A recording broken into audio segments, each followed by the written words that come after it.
Oi, gente, tudo bem? Meu nome é Amanda Ossami e eu sou acadêmica de enfermagem da Universidade do Estado do Amazonas. E eu sou Felipe Moura, acadêmico de medicina da Universidade do Estado do Amazonas. Bom, o tema dessa videoaula será sobre o ácido úrico e como ocorre o seu diagnóstico laboratorial. Para iniciarmos, falaremos brevemente sobre a sua definição, sobre o mecanismo de sua formação e sobre o modo como essa molécula se comporta no organismo.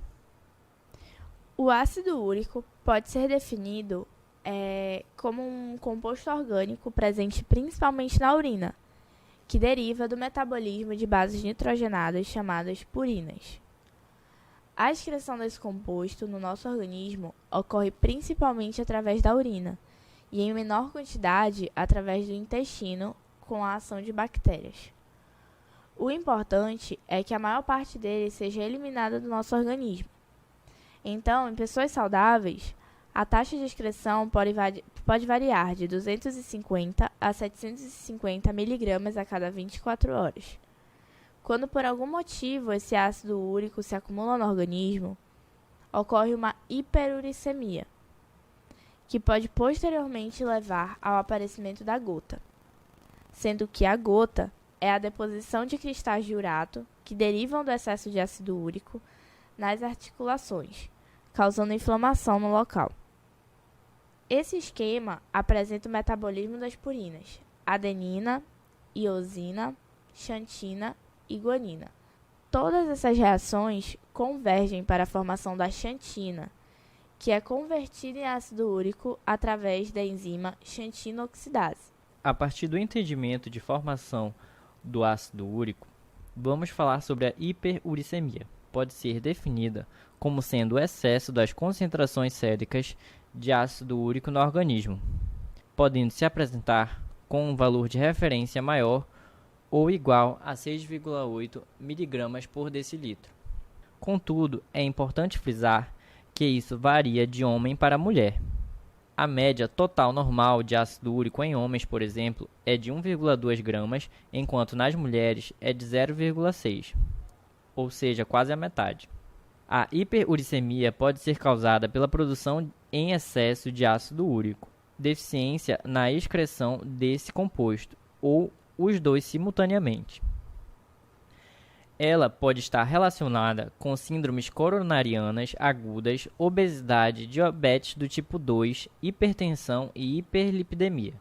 Em relação à excessiva produção, observam esses casos apresentados no slide que estão relacionados a síndromes e não a artrite gotosa.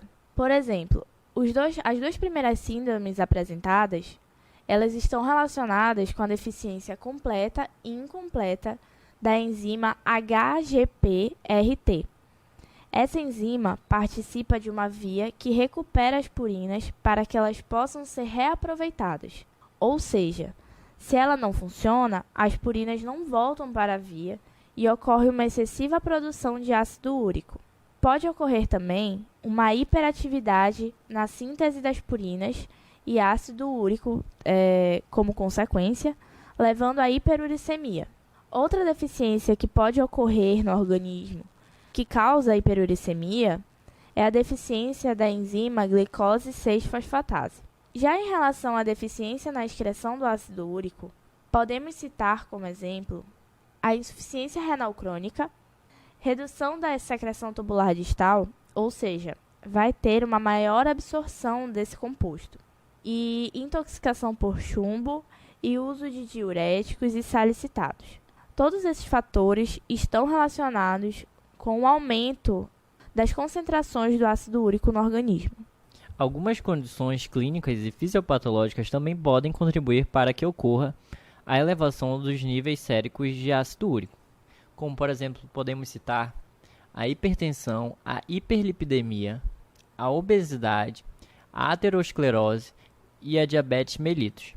Agora que foi explicado o que é e como ocorre a hiperuricemia, podemos falar sobre a artrite gotosa, também chamada de gota.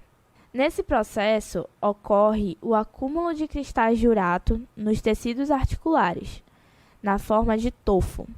Esses cristais são formados, obviamente, pelo ácido úrico, que está em excesso no organismo, juntamente com o sódio. Uma curiosidade relacionada a isso é que em outras espécies ou primatas não humanos, a gota não os atinge. A artrite gotosa não se apresenta nessas espécies, pois eles possuem enzimas hepáticas chamadas urato-oxidase, que converte o urato em alantoína. A alantoína é muito mais solúvel que o urato, então não causa problemas, não causa danos graves como a gota.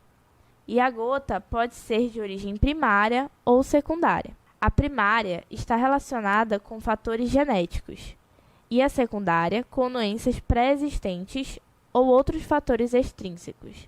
Essa doença apresenta duas fases, a fase aguda e a crônica, sendo basicamente diferenciadas pelas concentrações presentes no plasma sanguíneo de ácido úrico.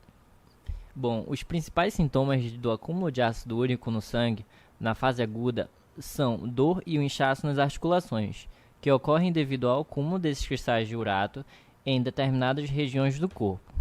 Nessa fase, as concentrações de ácido úrico plasmático podem estar normais.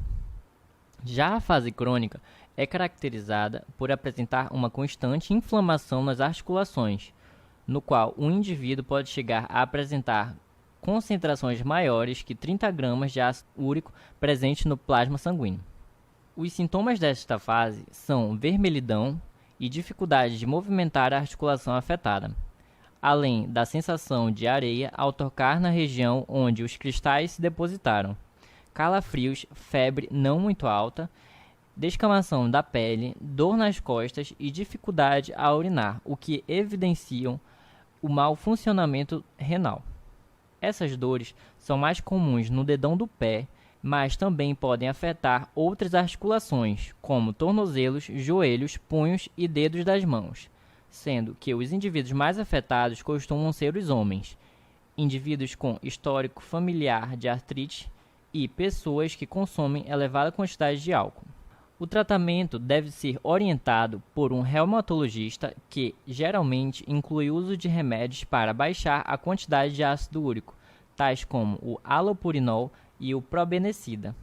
Durante o tratamento, também é de extrema importância ingerir água, evitar o consumo de alimentos ricos em purina, como carnes vermelhas, peixes e frutos do mar, assim como dar preferência a alimentos naturais ao invés dos industrializados.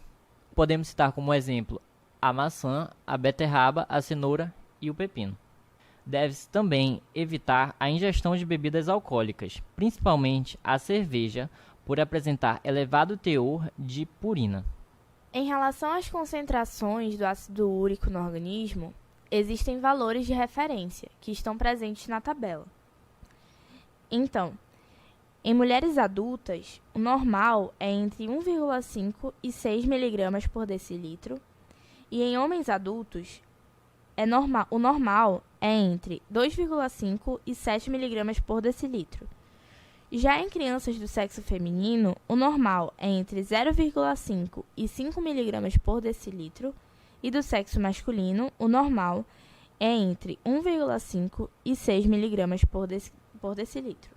A partir disso, agora vamos entender como se articula o diagnóstico laboratorial. O diagnóstico laboratorial determina as concentrações de ácido úrico através de reação cinético-colorimétrica de ponto final, envolvendo a enzima uricase.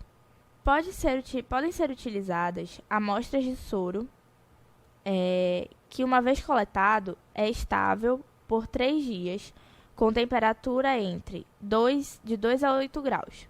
Também pode ser utilizado urina coletada a no máximo 24 horas e líquido amniótico ou sinovial. O paciente precisa estar de jejum de 3 a 4 horas e não pode ter ingerido grandes quantidades de carne pelas últimas 48 horas. Alguns interferentes, ou seja, algumas substâncias que podem interferir no resultado dos exames são o uso de alguns fármacos, vitamina C, álcool, cafeína, grande quantidade de ingestão de carne. Quando preparadas as amostras, então, deve-se observar a intensidade da cor vermelha formada, pois ela é diretamente proporcional à concentração de ácido úrico. A reação de trabalho é realizada com a utilização das enzimas uricase e peroxidase. E por fim, aqui podemos observar as reações que ocorrem para se obter os resultados das amostras.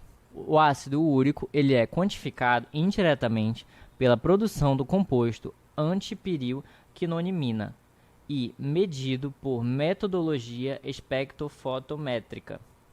Bom, aqui foi uma das referências que a gente utilizou para a realização do trabalho, e é isto. Obrigado.